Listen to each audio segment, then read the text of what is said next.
Hello, geeks and gamers. Matt Lemke here with Through Gamer Goggles, and we are live on Through Gamer Goggles News. And this is a news show that every now and then I make my laptop move and my camera and all that fun stuff. And this news show is a little bit different than a lot of the other news shows that you might have experienced, because we don't just focus on games that are releasing. We focus on other things that are going on in the game industry. So we don't have a whole lot of shows tonight or a whole lot of news topics, and these aren't necessarily all news topics that I found. These are news topics that come from all over the web. And our first story comes from io9.com, and it is the 7 deadly sins of world building, which is really geared for the role player, or the GM, I should say. But the article in and of itself is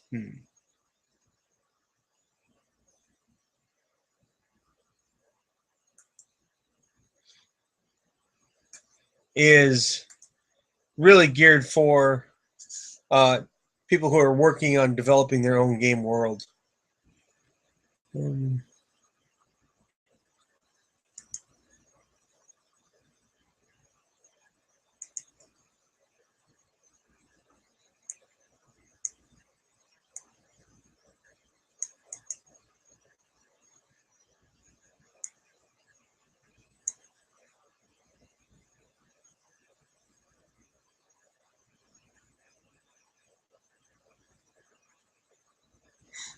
The first deadly sin is to not know about your infrastructure, which basically is, well, how do these people eat? What are their customs, things of that nature? What types of foods are available?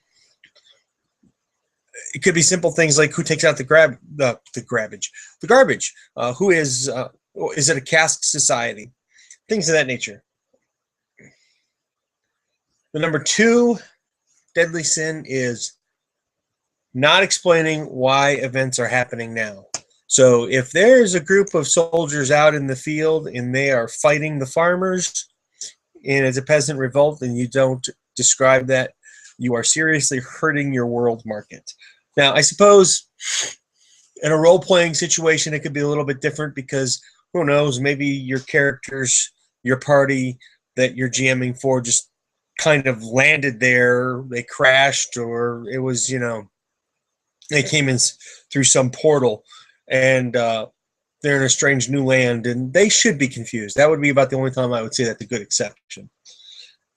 The third deadly sin is creating fictional versions of real-life human ethnic groups that never go beyond one dimension. I'm not sure I agree with this. This is a huge problem, and I'm actually reading this right now from the article. This is a huge problem that tons of creators struggle with. But as a rule of thumb, if you want to have Belgians in your novel, you're going to have to try and create an accurate view of the Belgian society. Okay, that's fair. I would agree with that. Now, there are a ton of people out there that are really good at taking trends or historic societies and incorporating them into their game worlds and universes and novel world building settings that offer a lot of differences and variances that make them unique. Yet, if you dig deep enough, you should be able to tell that, oh, those were definitely the Spartans, or those were the early Christians, or those people definitely follow an Asian society. 4, creating monolithic social, political, cultural, and religious groups. Everybody in a particular ethnic group agrees about everything.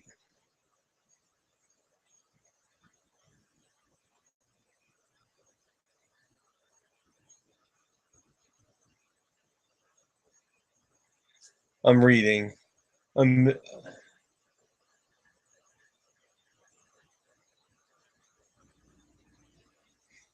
Okay. Yeah. What they're getting at with this article, portion of the article, is saying that, hey, um, if you have a group of Christians in the same room, they're not all just going to sit down, shut up, and accept everything that is said. They are going to have differences of opinion. And the same goes for ethnic groups within your storyline. They should have differences of opinion. Number 5, inventing a history that is totally logical.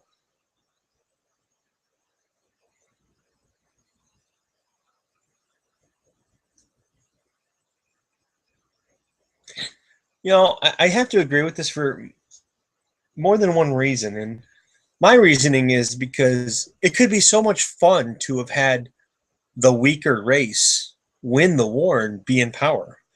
What would that do to your game world?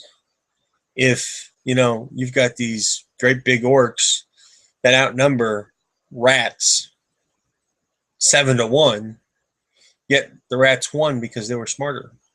Not necessarily stronger, but smarter. Think about that. The 6th sin is not really giving a strong sense of place.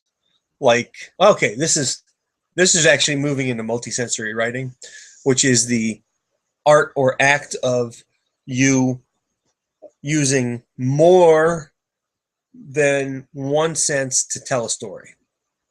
For example, if you walk into a room, do you only see with your eyes?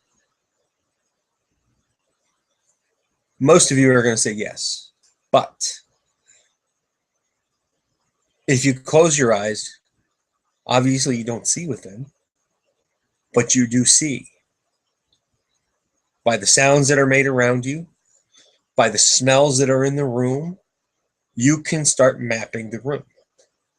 So if you walk into a kitchen and you're at the far end, you can kind of tell where the smell is coming from if somebody's cooking. The person who's cooking is probably making noise, so you're aware that somebody's over there. In multisensory writing, there are certain words that almost every human being has an ability and understands. For example, fresh cut grass. Most of us have a real good idea of what that is to us. Or setting sun. We have an idea of what that is. Some of us, it's real glorious, grand setting sun out west. But you are painting a scene by just a couple of words that means something to the individual who is reading or partaking in your story. And the last deadly sin is introducing some superpower like magic or insane tech without fully accounting for how it would change society. And this is actually a huge sin. This should probably have been the number 1 sin, because I have been involved in campaigns and read stories where new things have been introduced and there's not been an explanation to it, and they really haven't affected society, yet they were, you know, like, how do we want to say it? For Dungeons and Dragons players, stepping over from Forgotten Realms to Eberron wasn't hard because it was the same game system. The challenge was more in accepting the fact that low-level magic was more readily available in Eberron than it was in previous versions of any game system that you've really played in. Obviously, if your DM favored that type of system, you were already used to it. But you went from having to carry a torch everywhere to technically being able to have a flashlight in Eberron, because the use of continual light on stones and things was considered common. So you really didn't need torches. And the other thing that it would really have changed in Eberron that many people kind of overlook is, if magic's that prevalent at that level, alchemy would be different too. And I think that was something where Wizards maybe dropped the ball on alchemy, but I mean, the whole Eberron campaign system in general is awesome. So some, you know, things like that are things to think about. I've been playing in the Eberron system now for, oh my gosh, since it came out. and we're still playing a 3-5 game. And the more we play, the more we stumble across things like that that actually teach us about things like this. Next story is from the CS Monitor, which is actually the Christian Science Monitor. And I've got to give him props on this one because this story is about Dungeons and Dragons, and it's a good story. It's called Dungeons and Dragons and Girls. Video shoots down gamer stereotypes. And, it's exactly what it sounds like. It sounds like a video that shoots down the stereotype that only certain types of people play the game. And, it actually has come about because of Emma Watson, the famous actress from Harry Potter. And basically, she spoke at the United Nations on the subject of gender equality. And that's what inspired the story at the Christian Monitor. The guy is actually calling it D and D and G. So D, N, the letter N, D, N, letter, again, G. It's a short, the video is a short documentary on, that's curated by editors at Upworthy.com, and it caught his attention because the mother of 4 sons who love the game Dungeons and Dragons role-playing games. And apparently, it answers the question of the stereotype of do only men play the game type of thing. I haven't watched the video yet, and it's something I want to do. I just saw that this was on Christian Science Monitor, and it wasn't a bash on Dungeons and Dragons, so I'm giving them 2 thumbs up. Now, the author of this article goes on to say, today I find when we seek gender equality, it may have some strongest roots in gaming, which is rapidly becoming in many ways a more gender neutral than the real world. And I would have to say that that is true. That says a lot about gamers. You may have heard me say this before. A friend of mine is a professor, and he teaches on ethics and things of that nature. He went through a big bout of depression, so he wrote a big article on Through Gamer Goggles for me about gamers and depression. And he took it, it's not a bad article, and it's not saying that all gamers are depressed, but he's saying if you take gamers as a whole and put them into the same world, and then or a room, let's say you take 40 gamers and you put them in a room and you take 40 people that are just across the board, the 40 gamers are probably going to have a higher percentage of people who suffer from depression than those that are out in the other group. And it's because of the way depression works. Basically, when you're depressed, you seek to be alone and, have these little outbursts where you can express yourself. And gaming gives you an outlet where you can step into a community, not really be a part of it, and still express yourself and effectively vent what you're feeling, which is a little bit harder to do with just people you know. I mean, gaming is one of those communities, and the people that are there, they'll pretty much accept you. So I understand what the guy is saying with that.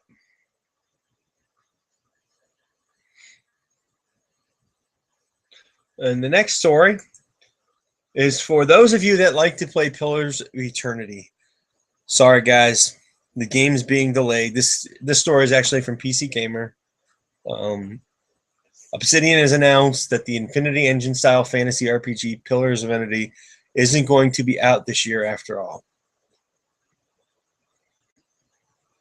Apparently, they've been listening to their beta testers, and that has helped them make a decision as to why it's not coming back out. They've been listening to feedback, it says. Apparently, they've been getting a lot of feedback, too, because to incorporate as much feedback as possible, polish every nook and cranny of the game, and make sure we don't ship a buggy game, Obsidian has decided to push back the game release. And that is from an official statement from Obsidian Portal. It's impossible to exactly say how long it's going to be delayed, which is a little bit of a bummer, I guess. I'm not a big computer gamer, largely because my computers won't run most of those games. The But this is a really cool story now from Middletown Press News. IDS launches games design or a game design workshop series. Now, some of you may be like, oh, somebody launched a game design series. And, you know, the title doesn't really give it justice. And again, for those of you that don't know where this is from MiddletownPress.com. It's, I think it was today's news, actually. But the Middletown Press is talking about an independent day school, and they're launching this series. And the series is they're in Middlefield, but I don't see a city, or I mean a state. I want to say Middlefield's probably Pennsylvania. Their series is going to be quite intense, and you know, I'm looking at these pictures, and these are like elementary school kids. They are going to be doing, each workshop is designed to teach children 3 core elements: how to play the game and what strategies to do it better, how to work with tools to make the game parts. That includes measuring tools, implements, rulers.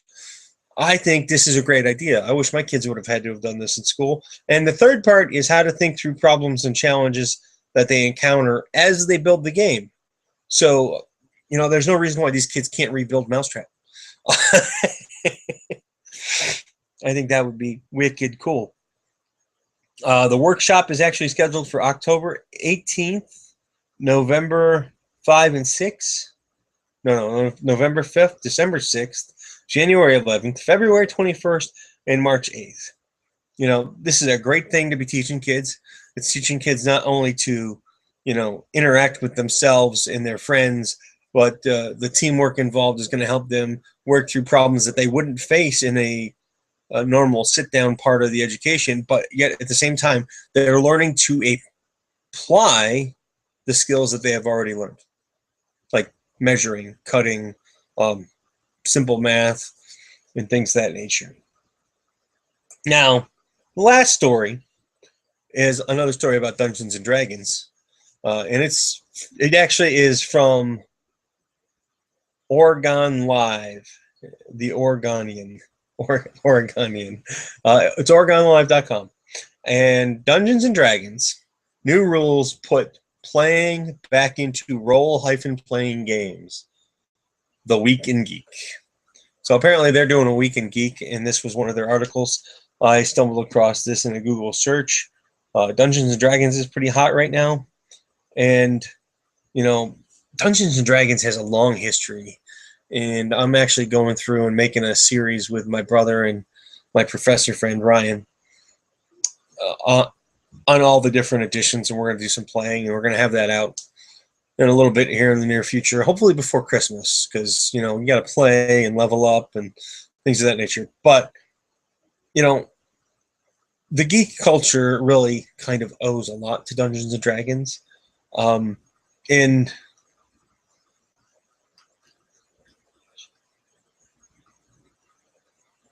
you know, there is a lot.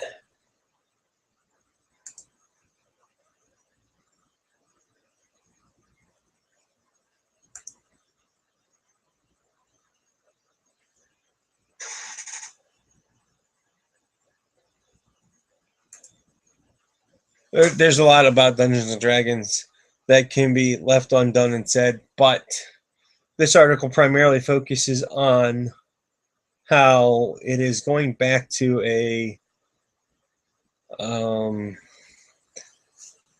feel of, it's not so much about combat and tactics, which apparently 4th edition, which I didn't get that it was about being more of a tactical miniatures game. I got the feeling that it was much more like a computer game, which this article does touch upon. But it's going back to the whole concept of putting a role back into your characters. And that could be good, and that can be bad. Tip this down a little bit. The whole thing on character creation with Dungeons and Dragons is a little bit off, I think. That's not really the right way to convey what I want to say. the whole background thing, I think, needed a little bit more time. I think they're on the right track. I'm concerned that as they add more books, it's going to botch the system a little bit because I don't necessarily believe there's enough skills to give players the type of flavor that they want in creating characters. That's my concern about Dungeons and Dragons 5th Ed right now. Not so much the putting the rollback, because I think they did. I think they succeeded in that. I think you're going to play a paladin to kind of do this thing specifically. And right now, with the stuff that's out, it's going to be hard to do some super cheesy things that we're capable of doing in some of the other editions with multi-classing. I do believe that multi-classing is going to be a factor in the future. But again, I think it's going to come down to, how much flexibility and how much your DM is willing to work with you, which as a player, you should always talk to your DM about what your role is as a character. Just because you're playing a paladin, it doesn't necessarily mean you're supposed to be the tank of the party. It doesn't necessarily mean you're supposed to dish out all the damage in the party. But it could. It's just one of those things where, it depends on the other people you're playing with. Like right now, the main campaign I'm playing in, there's 1, 2, 3, basically 4 spellcasters, but none of them are traditional spellcasters. We've got a warlock, 2 psionics, which do things. One like manipulates objects, and the other one is like an investigator and does object reading and can get into people's thoughts and detect thoughts. And we have a cleric who's really good at turning. And then we have a rogue paladin, which is quite an interesting character to play. Yes, that's my character. And so our combat sessions are a little different than what you might think they are. And my paladin, being a rogue paladin, can almost soak up a lot of damage, but he can't dish it out yet. And that's where we kind of lack. And we don't really have a spellcaster that can like drop down a fireball or a magic missile. So we actually have to get very creative with what we do. And when I talked to my DM about making a character, he said, well, we've got these. I go, so we need a fighter and a rogue and a healer, because at that point in time, we didn't have a cleric in the party. He's like, yeah, we kind of need all 3 of those. I go, so I should multi-class. I go, I could go fighter, rogue, cleric. He goes, that's 3 multi-classes now. It'll be really... I go, well, what else can I do? And he came up with the idea. He goes, well, you could go rogue paladin. And I'm like, okay, can you do that? And he's like, yeah, you can do that. So we did it, and it's almost working out the way we intended it to. So that's that. Outside of that, gaming news, I just did the box breaking for Munchkin Treasure Hunt. And actually I played it today. It's it's a fun little game. It's one of those games that is actually better with more people, I think. We played it with 2, and it did not... It started off a little slow, and then when it picked up speed, it really went. So I think the game is better with 3 or 4 people. 3 being the ideal. Tomorrow I'm going to film some more videos. I've got a whole bunch of figure forges to do. I want to put together my relic knights tomorrow, and maybe 2 more factions for Drop Zone Commander. And I got this to look at from Game Salute. I've got it's upside down. Ancient Terrible Things. It's a dice game. Pulp horror dice game. So that's something I'm looking forward to. And later this week, Thursday actually, we have the advanced class guide we're going to take a look at on RPG Day. And I might even have Can you see it? Oh, he moved it. No, you can't see it. Gale Force 9 video on the beholders and things. So, hey, thanks for watching, guys. I'm out of time, and I will see you next week. This is going to be a regular occurrence for a while. I'm hoping to get YouTube Wirecast going live so that I do not have to deal with doing a Google Hangout. Anyway, that's what's been going on this week. Talk to you later. Have a good night.